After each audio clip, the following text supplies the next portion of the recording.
నమస్తే మామ. మళ్ళీ వచ్చేసా. ఈసారి దేవరా ట్రైలర్ తోనే మీ ముందుకు వచ్చేసానండి. దేవరా ట్రైలర్ నాకు ఎలా అనిపించింది, అదే విధంగా చాలా మంది దేవరా ట్రైలర్ చూశాక చాలా కామెంట్స్ పోస్ట్ చేస్తున్నారు, చాలా ట్రోల్స్ చేస్తున్నారు, చాలా కథ అందరికి తెలిసినట్టుగా మాట్లాడుతున్నారు. ప్రతి పాయింట్ గురించి ఈ వీడియోలో క్లియర్ కట్ గా మాట్లాడుకుందాం. ఈ వీడియో చాలా హానెస్ట్ గా, హార్డ్ గా, నిజాయితీగా ప్రతిదీ కూడా కొట్టించినట్టు చెప్తానండి. రెండో పాయింట్ ఏంటంటే, ఈ వీడియో నేను చాలా మనస్ఫూర్తిగా చేస్తున్నాను. సో అందువల్ల ఒక ఫ్లోలో ఉండకపోవచ్చు, కానీ ప్రతి పాయింట్ అయితే టచ్ చేస్తానండి.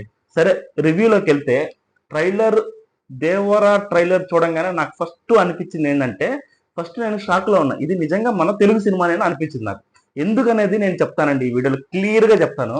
రెండోది, కొరటాల శివ గారి గురించి నేను చాలా తక్కువ అంచనా వేశానండి. మీకు తెలుసుంటే నా వీడియోస్ ముందు మీరు చూసుంటే మీకు అర్థం ఏంటంటే, నేను పాత వీడియోస్ లో ఎన్టీఆర్ సినిమాల గురించి మాట్లాడేటప్పుడు నేను దేవరాకి అంత ప్రిఫరెన్స్ ఇచ్చి మాట్లాడలేదు. నిజంగా నేను దానికి క్షమాపణ కోరుతానండి కొరటాల శివ దగ్గర నుంచి. నిజంగా కొరా మామ, నువ్వైతే ర్యాంప్ చేసావు అంతే, మామూలుగా లేదు. నేను కొన్ని కొన్ని మాటలు ఇక్కడ చెప్పలేను. వేరే లెవెల్లో ఉంది కొరా మామ నీ ట్రైలరు. నువ్వు ఇదే మూడ్ లో ఉండు, నువ్వేం చేంజ్ అవ్వకు. సినిమా బ్లాక్ బస్టర్ కాదు, ఇండస్ట్రీ హిట్ అయిపోద్ది. క్లియర్ గా మాట్లాడుకుందాం. నిజంగా నాకు ట్రైలర్ లో ఆ బ్యాక్గ్రౌండ్ మ్యూజిక్ కానీ, ఎన్టీఆర్ క్లోజ్అప్ షాట్స్ కానీ, తర్వాత ఆ ఎమోషనల్ బిల్డప్ చేయడానికి ఆ బ్యాక్గ్రౌండ్ మ్యూజిక్ వాడిన విధానం కానీ, ఎన్టీఆర్ యొక్క మాస్ సీన్స్ కానీ, ఎన్టీఆర్ యొక్క ఇంట్రడక్షన్ సీన్స్ కానీ, అసలు ఆయన గురించి చెప్పేటప్పుడు వచ్చేటువంటి బ్యాక్గ్రౌండ్ మ్యూజిక్, తర్వాత విఎఫ్ఎక్స్ మెయిన్ గా చెప్పుకోవాలి. చాలా మంది విఎఫ్ఎక్స్ బాగాలేదంటున్నారు. నాకు నిజంగా అర్థం కావట్లేదు, వాళ్ళకి ఏ విధంగా విఎఫ్ఎక్స్ పెట్టాలని నన్ను అర్థం కావట్లేదు. విఎఫ్ఎక్స్ మనకి టీజర్ లో, దేవరా టీజర్ లో కొంచెం డ్రాబ్యాక్ గా ఉండింది విఎఫ్ఎక్స్. దీంట్లో మట్టుకు చాలా కొత్తగా, చాలా నీట్ గా ఉందండి. నాకైతే క్లియర్ కట్ గా బాగా అనిపించింది. అసలు ఏమైనా కాన్ఫ్లిక్ట్ అండి నిజంగా. నేను ఫస్ట్ ఆఫ్ ఆల్ అది చూసి షాక్ అయిపోయాను. ఏంటి కాన్ఫ్లిక్ట్ అనేది కూడా షేర్ చేస్తాను మీతో. అసలు first of all Devara introduction మనకి 0.40 దగ్గర దేవరా దేవరా ఇంట్రడక్షన్ జరుగుతుందండి. ఆ దేవరా ఇంట్రడక్షన్ జరిగినప్పుడు ఇట్లా కత్తి ఎత్తి విలన్ ని కత్తితో పొడిచి పైకి ఎత్తాడు. ఆ వెనకాల బ్యాక్గ్రౌండ్ మ్యూజిక్ వస్తుంది. ఎన్టీఆర్ క్లోజ్అప్ షాట్ ఒక ఎత్తు అయితే, వెనకాల బ్యాక్గ్రౌండ్ మ్యూజిక్ ఒక ఎత్తు అండి. చాలా మంది చెప్తున్నారు బ్యాక్గ్రౌండ్ మ్యూజిక్ చాలా స్లోగా ఉందండి. నిజంగా బ్యాక్గ్రౌండ్ మ్యూజిక్ మీకు అందరికి అర్థం కావట్లేదు, ఒక హాలీవుడ్ రేంజ్ లో ఉంది బ్యాక్గ్రౌండ్ మ్యూజిక్. నేను నేను ఫ్రాంక్ గా చెప్పాలంటే నేను డిఎస్పీ ఫ్యాన్ ని అయినా కూడా అనిరుద్ధ్ బ్యాక్గ్రౌండ్ మ్యూజిక్ బాగుందని చెప్తాను. నాకైతే పిచ్చగా నచ్చిందండి. రెండోది కాన్ఫ్లిక్ట్ ఏంటంటే, 2 years నుంచి సముద్రంలో ఉండడం ఏందండి, సముద్రం లోపల ఉండి సముద్రం లోపలికి వచ్చే వాళ్ళందరూ చంపడం ఏంటి, అసలు ఆ స్టోరీ లైన్ ఏంది నాకు అర్థం కావట్లే. పీక్స్ లో ఉందండి నిజంగానే. నాకైతే భలే నచ్చేసింది ఆ పాయింట్. సెకండ్ పాయింట్ ఏంటంటే, సెకండ్ ఎన్టీఆర్ క్యారెక్టర్ అంటే, ఇప్పుడు ఇద్దరు కూడా ధైర్యంగా ఫైటింగ్ చేస్తుంటే ఏముంటుంది సినిమాలు అనుకున్నాను, కానీ సెకండ్ ఎన్టీఆర్ క్యారెక్టర్ భలే పెట్టాడండి.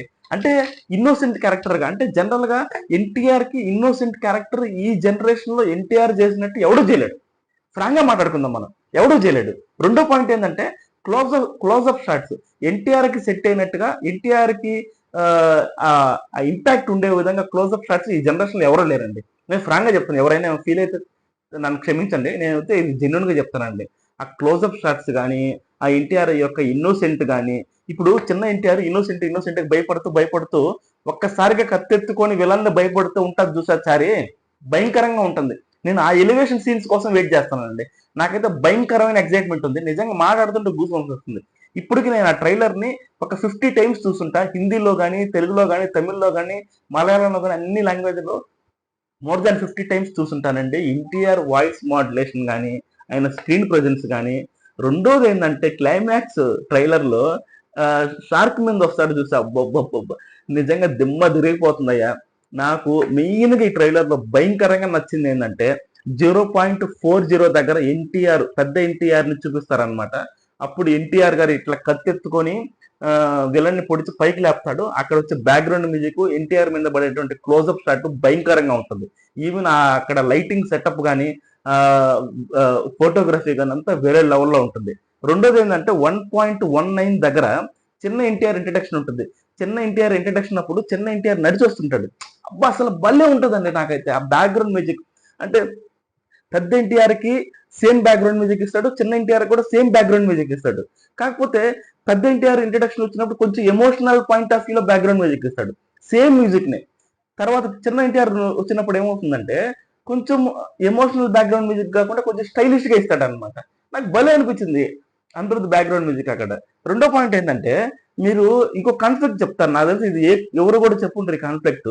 ఇప్పుడు మనకి సైఫ్ అలీ ఖాన్ చెప్తారు, దేవరాన్ని చంపాలంటే కరెక్ట్ సమయం ఉంటే సరిపోదు, కరెక్ట్ ఆయుధం కూడా ఉండాలనేసి చెప్తారనమాట. దాని తర్వాత చిన్న ఎన్టీఆర్ ఇంట్రడక్షన్ ఉంటుంది.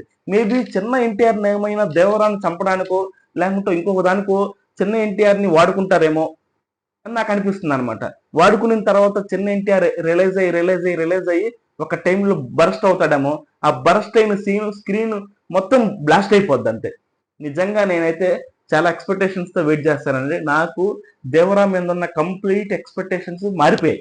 మొన్నటి వరకు ఒక కమర్షియల్ సినిమా లాగే ఉండింది, నార్మల్ కొరటాల శివ లాగే ఉండింది, సినిమా లాగే ఉండింది. కాకపోతే ఈ సినిమా ట్రైలర్ చూసిన తర్వాత నాకైతే వేరే లెవెల్లో ఉందండి. కంప్లీట్ గా మాస్ అండ్ మాస్ సినిమా అండి. అంటే ఎక్కడా కూడా స్లో డౌన్ అయ్యే సిచ్యువేషనే లేదు సినిమాలో. నీకు నిజంగా ట్రైలర్ లో 2 minutes ఆ బ్యాక్గ్రౌండ్ మ్యూజిక్ వింటుంటేనే నాకు గూస్ బంప్స్ వస్తున్నాయి. అంటే ఎమోషనల్ సీన్ కనెక్ట్ అయిపోతున్నాం. మనం మెయిన్ గా కొరటాల గారి సినిమాలో, ఆచార్య సినిమాలో నేను ఆ ఎమోషన్ మిస్ అయిపోయాను. చాలా మంది కూడా ఆ ఎమోషన్ కి కరెక్ట్ గా కనెక్ట్ అవ్వలేకపోయారు. అక్కడ మెయిన్ డ్రాబ్యాక్ జరిగింది. అందువల్ల కొరటాల శివ గారు ఈసారి బ్యాక్గ్రౌండ్ మ్యూజిక్ మీద కానీ, అదే విధంగా స్క్రీన్ ప్రెజెన్స్ మీద కానీ, నెరేటివ్ విధానం మీద కానీ చాలా కష్టపడ్డారు అనిపిస్తుంది నాకు. ఈ సినిమాలో చాలా కాన్ఫ్లిక్ట్ అయిన సీన్లు ఉంటాయండి. నిజంగా నాకు భయంకరంగా అనిపించింది. ఇంకొకటి ఏంటంటే, చిన్న ఎన్టీఆర్ ఒకవేళ ఆ విధంగా యూజ్ చేస్తారా, లేదంటే ఒక చిన్న ఎన్టీఆరే పెద్ద ఎన్టీఆర్ లాగా అందరిని చంపుతుంటాడా ఏంటనేది ఈ కాన్ఫ్లిక్ట్ అయితే నాకు చాలా ఎక్సైట్మెంట్ అనిపించింది. ఆ రెండోది ఏంటంటే, కొరటాల శివ గారు ఆచార్య సినిమా రిలీజ్ అప్పుడే చెప్పారు ఇంటర్వ్యూలో, నేను నెక్స్ట్ ఎన్టీఆర్ తో తీసే సినిమా ఒక నార్మల్ కమర్షియల్ సినిమా కాదు, ఇది కమర్షియల్ సినిమాకి ఒక బాప్ లాగా ఉంటుంది, నేను ఎక్కడ కూడా స్లో మూమెంట్స్ కంప్లీట్ గా హై మూమెంట్స్ ఉంటాయని చెప్పారు. నిజంగా ఆయన చెప్తే ఏదో సినిమాటిక్ గా చెప్తున్నారేమో అనిపించిందండి. ఈ సినిమా మటుకు అసలు నీకు ఈవెన్ 1% కూడా ఛాన్స్ ఉండదండి. నాకైతే చాలా గర్వంగా హ్యాపీగా అనిపిస్తుంది. ఇంకొక పాయింట్ ఈ వీడియోలో మాట్లాడుతున్నాం. చాలా మంది దేవరా ట్రైలర్ గురించి ఇంకో ఆచార్య లేకుంటే ఇంకొక సినిమా అది ఇదని ఆంధ్ర వాళ్ళ అనేసి ఏదేదో మాట్లాడుతున్నారండి. నిజంగా చెప్తున్నాను కదా వాళ్ళందరికీ, 27th September 27th మన కొర్రా మామ వాళ్ళందరికీ రిప్లై ఇస్తాడు. నాకు ఆల్రెడీ ఇచ్చేసాడు ఈ ట్రైలర్ తో రిప్లై. వాళ్ళందరికీ కూడా 27th ఇస్తారండి. నేను ఎలాంటి గర్వం లేకుండా భేషదాలు లేకుండా చెప్తున్నా, నాకు కొరటాల శివ మీద అంత ఎక్స్పెక్టేషన్స్ లేవండి. దానికి మించి అయితే ఉంది. నాకు చాలది. నేను ఏదైతే ఎక్స్పెక్ట్ చేశాను ఎన్టీఆర్ దగ్గర నుంచి అది చాలు. ఒక పక్క ఒక ఎన్టీఆర్ ఏమో మాస్ ఎలిమెంట్స్, ఇంకో ఎన్టీఆర్ ఏమో ఒక పక్క ఇది ఇన్నోసెంట్ క్యారెక్టర్. ఆ ఇన్నోసెంట్ క్యారెక్టర్ ఒక్కసారిగా మళ్ళా ధైర్యంగా మారినప్పుడు ఆ సీన్స్, ఆ బర్స్ట్ సీన్స్ కానీ ఆ ఇంటి కోసం నేను వెయిట్ చేస్తున్నాను. రెండోది ఏంటంటే, సినిమాలో మనకి ఏదైనా ఒక రొంత స్లో మూమెంట్స్ ఉన్నాయంటే అది ఓన్లీ జాన్వీ కపూర్ తో ఉన్నటువంటి లవ్ సీన్స్ మాత్రమే కొంచెం స్లో మూమెంట్ ఉంటాయి, కానీ ప్రతిదీ కూడా హై మూమెంట్ లో ఉంటుంది. నాకు తెలిసి మన గెటప్ సీన్ ఉన్నాడు చిన్న ఎన్టీఆర్ తో, సో అక్కడ కామెడీ సీన్స్ రావడం కానీ, కొంచెం జాన్వీ కపూర్ తో రొమాంటిక్ సీన్స్ రావడం కానీ అన్నీ ఉన్నాయండి సినిమాలో. కామెడీ ఉంటుంది, కొంచెం రొమాంటిక్ సీన్స్ ఉన్నాయి, అదేవిధంగా సాంగ్స్ కూడా మంచి హిట్ అయ్యాయి, ఎలివేషన్ సీన్స్ ఉన్నాయి, వాళ్ళ నాన్నమ్మతో మాట్లాడేటప్పుడు ఎమోషన్ సీన్స్ ఉన్నాయి. ఆ ఎమోషన్ సీన్స్ అప్పుడు వాళ్ళ నాన్నమ్మతో మాట్లాడే సీన్ లో ఎన్టీఆర్ గారి యొక్క క్లోజ్అప్ షాట్ ఉంటుంది. అంటే నరాలు బిగబెట్టుకొని కళ్ళల్లో నీళ్లు గారితే కోపంతో చెప్తుంటాడు చూసా, అలాంటి సీన్లు ఎన్టీఆర్ మాత్రమే చేయగలుగుతాడబ్బా. మనకు చూడడానికి చాలా ఈజీగా ఉంటది కాబట్టి అది పెద్ద సీన్ కాదనిపిస్తుంది. నిజంగా చేయడానికి చాలా కష్టం అలాంటి సీన్లు. ఆ క్లోజ్అప్ షాట్ లో వాళ్ళ నాన్నంతో చెప్పాడు అంటే, ఒక పక్క ఎమోషన్ క్యారీ అవుతుంది, ఒక పక్క ఎలివేషన్స్ క్యారీ అవుతున్నాయి, ఒక పక్క సముద్రానికి సంబంధించినటువంటి మ్యాటర్ క్యారీ అవుతుంది. నిజంగా అన్ని కాన్ఫ్లిక్ట్లు భలే పెట్టాడండి. సైఫ్ అలీ ఖాన్ ఒక పక్క ఉన్నాడు, మలయాళం యాక్టర్ ఒక పక్క ఉన్నాడు, ఈవెన్ దేవరా పక్కన ప్రకాష్ రాజ్ గారు ఉన్నారు, శ్రీకాంత్ గారు కూడా ఉన్నారు. అంటే శ్రీకాంత్ గారు ఏమన్నా దేవరాన్ని మోసం చేసే క్యారెక్టరా, లేకుంటే ప్రకాష్ రాజ్ ఏమన్నా దేవరాన్ని మోసం చేసే క్యారెక్టరా ఏందనేది కూడా క్లియర్ గా ఈ సినిమాలో చాలా కాన్ఫ్లిక్ట్ అలా అలా అలా అలా వదిలేశాడు. అంటే చాలా మందికి హిడెన్ డీటెయిల్స్ చెప్పడానికి కూడా లేకుండా చేసేసాడు కొరటాల మావ ఈ ట్రైలర్ లో. నిజంగా నాకైతే భయంకరంగా నచ్చింది. ఇంకొకటి ఏంటంటే, నేను అనిరుద్ధ్ దగ్గర నుంచి ఇలాంటి బ్యాక్గ్రౌండ్ మ్యూజిక్ ఎక్స్పెక్ట్ చేయలేదు. చాలా మంది ఏం చెప్తున్నారంటే, అనిరుద్ధ్ బ్యాక్గ్రౌండ్ మ్యూజిక్ చాలా తగ్గింది, జైలర్ కు లేకుంటే మాస్టర్ సినిమాకు ఉన్నంత రేంజ్ లో లేదంటే, ఒకటి గుర్తుపెట్టుకోవాలండి మనం. సో నేను జైలర్ సినిమా చూశాను, నేను కూడా మాస్టర్ సినిమా చూశాను. ఆ సినిమాలో మ్యాటర్ లేదు. రెండు సినిమాలో పెద్ద మ్యాటర్ ఏం లేదు, సినిమా బానే ఉంటుంది. ఈవెన్ రజనీకాంత్ గారు కూడా చెప్పారు, Jailer cinema above average cinema without Anirudh background music అని. అంటే సినిమాని మించి బ్యాక్గ్రౌండ్ మ్యూజిక్ ఇచ్చాడు అక్కడ. జనరల్‌గా ఒక సినిమాకి ఏం కావాలంటే, ఆ సినిమాకి ఎంత బ్యాక్‌గ్రౌండ్ మ్యూజిక్ కావాలో అంత బ్యాక్‌గ్రౌండ్ మ్యూజిక్ ఇస్తేనే సినిమా నీకు లైఫ్ లాంగ్ గుర్తుంటుంది. ఇప్పుడు నువ్వు 'జైలర్' సినిమాని కంప్లీట్‌గా పదే పదే చూడలేవు. కానీ వేరే 'పుష్ప' సినిమా చూడండి. 'పుష్ప' సినిమాకి బ్యాక్‌గ్రౌండ్ మ్యూజిక్ చాలా తక్కువ ఉందని కంప్లెయింట్ చేశారు చాలామంది. కాకపోతే ఇప్పుడు చూడండి 'పుష్ప' సినిమా పదే పదే మనం చూడగలుగుతాం. ఎందుకంటే యాప్ట్ అయింది బ్యాక్‌గ్రౌండ్ మ్యూజిక్. సినిమాని దాటి ఉండకూడదు బ్యాక్‌గ్రౌండ్ మ్యూజిక్. సేమ్ 'కొరటాల మామ' కూడా అదే చేశారు ఈ సినిమాకి. ఇంటెన్షనల్ గానే బ్యాక్గ్రౌండ్ మ్యూజిక్ ని నార్మల్ గా ఇచ్చారు. కాకపోతే నాకు ఆ బ్యాక్గ్రౌండ్ మ్యూజిక్ వినిన తర్వాత ఇది మన తెలుగు సినిమా బ్యాక్గ్రౌండ్ మ్యూజిక్ కాదనిపించింది. Not even Indian cinema background music కాదనిపించింది. ఇది ఒక హాలీవుడ్ రేంజ్ బ్యాక్గ్రౌండ్ మ్యూజిక్ అండి. నిజంగా చెప్తున్నాను కదా, మీరు గుర్తుపెట్టుకోండి, ఈ ట్రైలర్ లో ఉన్నటువంటి బ్యాక్గ్రౌండ్ మ్యూజిక్ ఒక 5-6 రోజుల్లోనే రీల్స్ లో గుప్పని జరుగుతుంది. తిరగకపోతే అప్పుడు నన్ను అడగండి. మామూలుగా ఉండదండి బ్యాక్గ్రౌండ్ మ్యూజిక్. సినిమాలో కూడా సినిమాకి ఎంత కావాలో అంత ఇస్తాడు అనిరుద్ధ్. 100% నాకైతే నమ్మకం ఉందండి. ఈ ఈ బ్యాక్గ్రౌండ్ మ్యూజిక్ లో ఇంకొకటి చెప్పుకోవాలి. ఒక పక్క ఎలివేషన్ ని క్యారీ చేస్తానే ఎమోషన్ కూడా క్యారీ చేస్తున్నాడు. అంటే టూ యాక్సెప్ట్స్ ఈ బ్యాక్గ్రౌండ్ మ్యూజిక్ లో క్యారీ అవుతుంది. నాకు ఆ పాయింట్ కూడా బాగా నచ్చింది. ఎందుకంటే ఆ బ్యాక్గ్రౌండ్ మ్యూజిక్ వినగానే ఫస్ట్ ఆఫ్ ఆల్ నాకు గూస్ బంప్స్ వచ్చాయి. అంటే ఒక ఎమోషనల్ పాయింట్ ఆఫ్ వ్యూలో కానీ, ఒక ఎలివేషన్ పాయింట్ ఆఫ్ వ్యూలో కానీ చాలా భయంకరంగా అనిపించిందండి. సో అనిరుద్ధ్ 100% పెట్టాడు బ్యాక్గ్రౌండ్ మ్యూజిక్ లో. కొరటాల మామ 100కి 500 పెట్టాడు. నేను ఇదే చెప్తున్నా, కొరటాల మామ ఇదే మూడ్ లో ఉండు మామ. 27th అందరితో మాట్లాడుకుందాం మనం, ఓకేనా? రెండోది ఏంటంటే ఎన్టీఆర్ గురించి చెప్పాల్సిన అవసరం లేదు. ఎన్టీఆర్ ఇప్పుడు ప్రమోషన్స్ కానీ ట్రైలర్ తర్వాత ఎన్టీఆర్ రేంజ్ వేరే దగ్గరికి వెళ్ళిపోద్ది. నేను అనుకున్నాను దేవర ఓన్లీ నార్మల్ కమర్షియల్ సినిమానే అని. కాకపోతే సినిమాలో విలన్ల ధైర్యానికి ఎన్టీఆర్ భయం పుట్టిస్తే రియల్ లైఫ్ లో రాజమౌళి గారికి ఉన్నటువంటి ధైర్యానికి కొరటాల శివ భయం పుట్టిస్తాడేమో అనిపిస్తుంది. అంటే రాజమౌళి గారు నన్ను ఎవరు కొట్టలేరు, నా కలెక్షన్స్ నా రికార్డ్స్ ఎవరు కొట్టలేరు, నాన్ నెసెసరీ రికార్డ్స్ ఉన్నాయనేసి రాజమౌళి గారి ధైర్యం ఏదైతే ఉందో దాన్ని రియల్ లైఫ్ లో కొరటాల గారు ఆ ధైర్యానికి భయం పుట్టించేటువంటి క్యారెక్టర్ అవుతాడేమో అనిపిస్తుందండి 27th. నేను ఇప్పటి వరకు ఒకవేళ దేవర హిట్ అయితే 1000 కోట్లు కొడతాదేమో అనుకున్నా. కాకపోతే నాకు తెలిసి ఇది కొడితే కుంభస్థలాన్నే కొట్టేలాగా ఉందండి. నేను జెన్యున్ గా చెప్తున్నానండి. నా దగ్గర ఏం లేదు. నాకు నచ్చకపోతే నచ్చలేదని చెప్తా. నచ్చింది కాబట్టి చెప్తున్నా. కుంభస్థలాన్నే కొట్టే విధంగా ఉంది ఈ సినిమా. గుర్తుపెట్టుకోండి ఈరోజు. జస్ట్ కొరటాల శివ ఇదే మూడ్ లో ఉండు నువ్వు. మేము ఎక్కడికో తీసుకెళ్లిపోతాం సినిమాని. ఇంకొకటి కూడా చెప్తానండి, చాలా మందికి కొంతమంది ఎన్టీఆర్ ఫ్యాన్స్ కానోళ్ళు కూడా ఈ సినిమాని చూడాలని ఎందుకు కోరుకుంటున్నాను అంటే ఒక మాట చెప్తాను. ఇది ఎన్టీఆర్ సినిమా కంటే ముందు కూడా ఇది మన తెలుగు సినిమా. సో మన తెలుగు హీరోలందరూ కూడా గ్లోబల్ స్టార్ అయితే అది మనకే వచ్చే పేరు.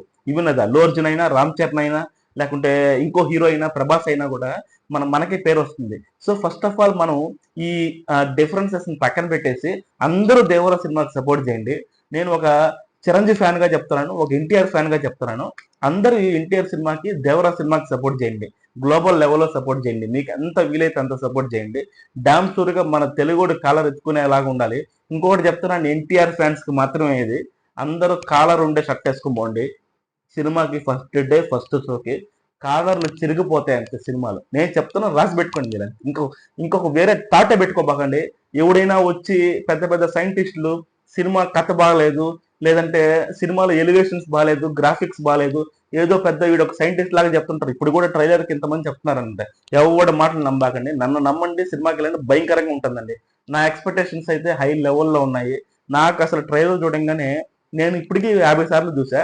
నాకు తెలిసి ఈ రోజు కూడా ఇంకో 50 సార్లు చూసేస్తాను ట్రైలర్, ఈజీగా చూసేస్తాను. ఇది నేను మనస్ఫూర్తిగా మాట్లాడుతున్నానండి. అంటే ఏదైనా ఒక ఫ్లో మిస్ అయి ఉంటే మటుకు సారీ. ఎందుకంటే మనస్ఫూర్తిగా మాట్లాడుతున్నప్పుడు కొంచెం ఫ్లో మిస్ అవుతుంటుంది. ఎందుకంటే నేను స్క్రిప్ట్ రాసుకొని మాట్లాడలేదండి, నేను మనస్ఫూర్తిగా మాట్లాడుతున్నా.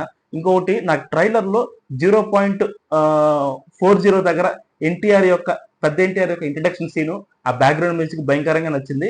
రెండోది ఏంటంటే చిన్న ఎన్టీఆర్ 1.19 దగ్గర చిన్న ఎన్టీఆర్ ఇంట్రడక్షన్ అవుతారనమాట. ఆ సీన్ లో ఎన్టీఆర్ గారు నడిచొచ్చేటువంటి సీన్ బాగా నచ్చింది. మూడోది ఏంటంటే వాళ్ళ నాన్నమ్మ దగ్గర ఎన్టీఆర్ గారు కొంచెం కళ్ళల్లో నీళ్లు పెట్టుకొని క్లోజ్అప్ షాట్ లో మాట్లాడుతుంటాడు కదా వాళ్ళ నాన్న గురించి. ఆ సీన్ బాగా నచ్చింది. తర్వాత చిన్న ఎన్టీఆర్ యొక్క భయంతో ఉన్నటువంటి చిన్న ఎన్టీఆర్ ఒకసారిగా ధైర్యంతో కత్తి పెట్టుకునేటువంటి సీన్ కోసం నేను వెయిట్ చేస్తున్నాను. అదేవిధంగా చిన్న ఎన్టీఆర్ని ఏమైనా కొంచెం వాళ్ళ నాన్న చంపడానికి యూస్ చేస్తారా లేదా అనే కాన్ఫ్లిక్ట్ కూడా గట్టిగానే పెట్టాడు ట్రైలర్ లో. మామూలుగా ఉండదండి, అంతే ఇంకా.